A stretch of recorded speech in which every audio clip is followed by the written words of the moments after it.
Well, today the long arm of the law catches up with us. No, that just sounds bad. Today we get to ride in front of a police car instead of the back. No, that makes it sound like criminals. How can I do this and sound good? The police shows up at, no, that really makes me sound bad.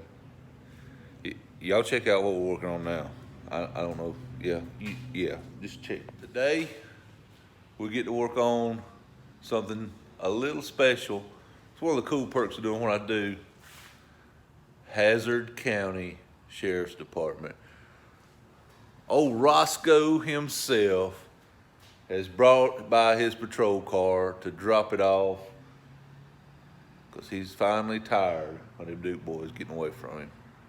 So let's see what we can do for him. All joking aside, I just pulled it in the shop. A little dew on it this morning, but I just pulled it in the shop, and I haven't even looked under the hood. I don't even know what's in it. I hadn't looked at the car yet, and we'll get started on it in a minute. But let's take a first look at it together and walk around and see what we see here, just because it is so cool.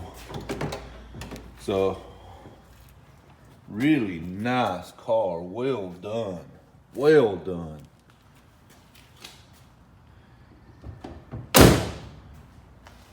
Let's see what's under the hood. All right, so let's raise the hood on it together and see what's in this car.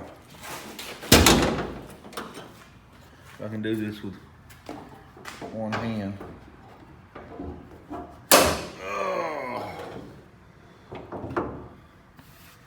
Well, that sure is clean and pretty looking. Woo-wee.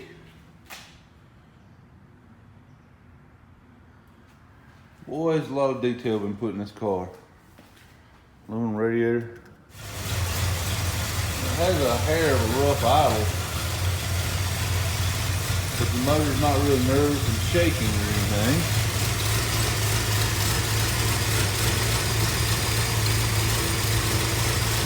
I don't really hear anything over here. We're gonna dig into it and see what we can find, and let's take you along for the ride just because it's such a cool ass car.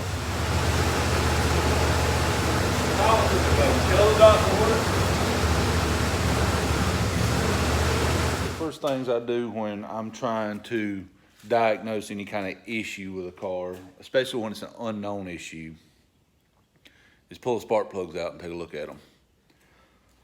It's one of the most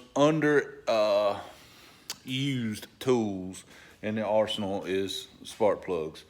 You pull the spark plug out and it'll tell you a lot of things. It can tell you if it's on the lean side, if it's on the rich side. It can tell you if oil is getting by and it's using oil. There's a lot of things the spark plug can tell you. We're going to have to dig a little deeper. I already have kind of an idea of where I'm going with this, but I'm not going to jump to any conclusions without doing due diligence. And due diligence is checking all the plugs, reading the plugs. I may even pop the valve covers real quick just to make sure that something weird isn't going on there. And you know, these are steps that we'll take to eliminate possibilities. We're not diving straight into trying to find the exact cause. We're trying to eliminate things that is not the cause. By eliminating things that are not the cause, then you are left with only a possibility or two that it can be. So we kind of do it we kind of work backwards towards the issue, but I kind of have in mind what I think the issue is, but I'm trying to keep an open mind and just go through the steps and eliminate things one by one. So that's what we're doing right now. We're going through the steps. I've already started checking the plugs over here and looking at them and going through the due diligence here. Here's what we know so far. Check the timing. I'm no Dodge expert. I will pull out the book here in a minute and see what the book says about it. But right now we're looking at initial timing is around 12 degrees. Total timing is around 34. So I'm thinking the timing is fairly close to where it should be, if not on. Still no smoking gun thing here. I have noticed that, or I did notice that through my due diligence checking here, the carburetor bolts were not tight. They were snug, but they were not tight. So that could be part of the issue. I went through the process to kind of eyeball out the check for things like blown head gasket. Don't see any signs of it. I went to check for things like, you know, maybe worn engines, such as worn rings and things. That's one of the things that I check with the plugs. All that looks good. Compression check. So we're doing all the due diligence stuff to kind of see what it looks like and where we go. I say compression check. The next step is compression check to see where it goes. So right now, I have a strong opinion. But again, I'm gonna wait to put it out in the universe till I have verified everything else is good. We've narrowed things down. If you notice, it's got a little rough idle. That's really what we're trying to figure out here.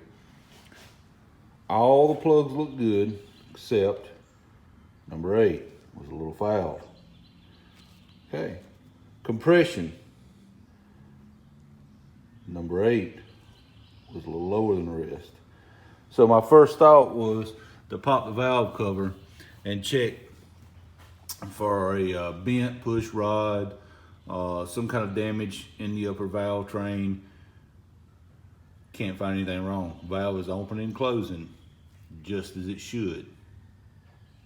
So now you have more of the story as we dive a little deeper into our investigation here. We know that there is an issue on cylinder number 8. We just have to figure out what the issue is.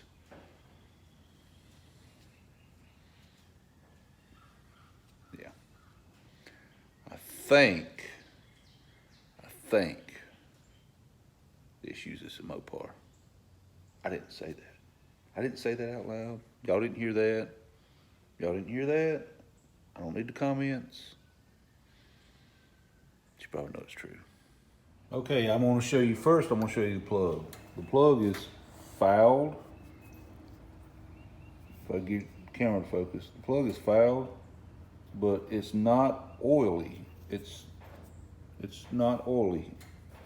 But the plug is fouled out. The rest of the plugs in this car has that nice tan color that you want to see. This is the only oddball plug. Now, let's look at the compression on this cylinder. Oop, come here. Come here to me. All right, the compression on this cylinder is, come on, focus camera, right there. Right at 100 PSI. Let's look at one of the other cylinders to compare. Okay, on this cylinder we've got focus. We've got, I have the hardest time getting the camera to focus. Come on, baby, work with me. Just take my word for it. It's about 120.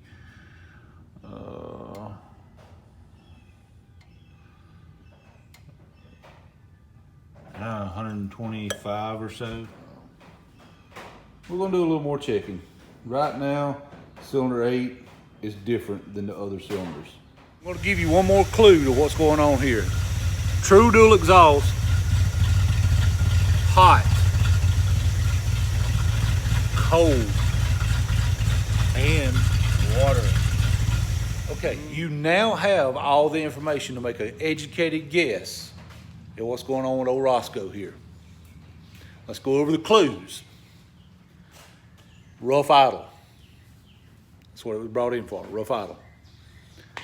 Second, on a compression test, the number 8 cylinder is down about 30 PSI less than all the others. The number 8 spark plug is showing more fouling than the rest, but no oil deposits. The car does not smoke.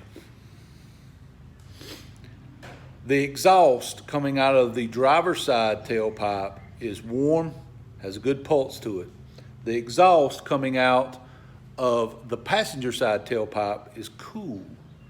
It has no heat to it and doesn't really have the pulse to it. What other clues did we determine today? We determined that there's no oil in the water, no water in the oil. We eliminated vacuum leaks. We checked spark on all 8 cylinders. All 8 cylinders do have spark. Let's leave it with that.